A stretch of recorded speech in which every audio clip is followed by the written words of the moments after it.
শীঘ্রই সবার নাম ফাঁস করে দেবে তানজিন তিশা। মুশফিক আর ফারহানের সাথে প্রেমের অবনতি ঘটায়, রাতে ঘুমের ঔষধ খান তিশা। তো কি অবস্থা, কেমন আছেন? আমি ড্রামা সবুজ, আর আজকে আলোচনা করবো সবার নাম ফাঁস করে দেবে তিশা এই বিষয়টি নিয়ে। অসুস্থ ও আত্মহত্যার চেষ্টা নিয়ে অবশেষে মুখ খুললেন জনপ্রিয় অভিনেত্রী তানজিন তিশা। তার আত্মহত্যার চেষ্টা নিয়ে বেশ কিছু সংবাদ প্রকাশে বিভিন্ন গণমাধ্যমে। তানজিন তিশা তার ভেরিফাইড ফেসবুকে লেখেন, আজকে কিছু ভুল নিউজ দেখতে পেলাম এবং সে বিষয়টি আমি সবাইকে পরিষ্কার করতে চাই। আসল বিষয়টি হলো, গত রাতে আমার ফুড পয়জনিং এবং পরে কিছু ব্যাপারে আমার খারাপ অবস্থা ছিল, তাই আমি একটি স্লিপিং পিল খাই এবং এর সাইড ইফেক্ট হিসেবে আমার বমি হয় এবং আমি হাসপাতালে গিয়ে চিকিৎসা নেই। তিনি আরও বলেন, সবাইকে একটি বিষয় বলতে চাই, আর্টিস্টের একটা ব্যক্তিগত জীবন আছে।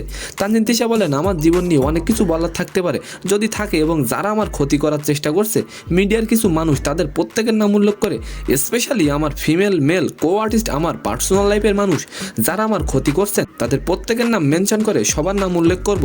তো ভাই আর বেহনো, আপনি চাইলে আপনার মতামতটি কমেন্ট করতে পারবেন। তো আজকের ভিডিওটি কেমন লাগলো অবশ্যই কমেন্ট বক্সে জানাবেন, আর ভিডিওটি যদি ভালো লাগে অবশ্যই একটি লাইক দিয়ে আমাদের চ্যানেলটিকে সাবস্ক্রাইব করে দেবেন। ধন্যবাদ।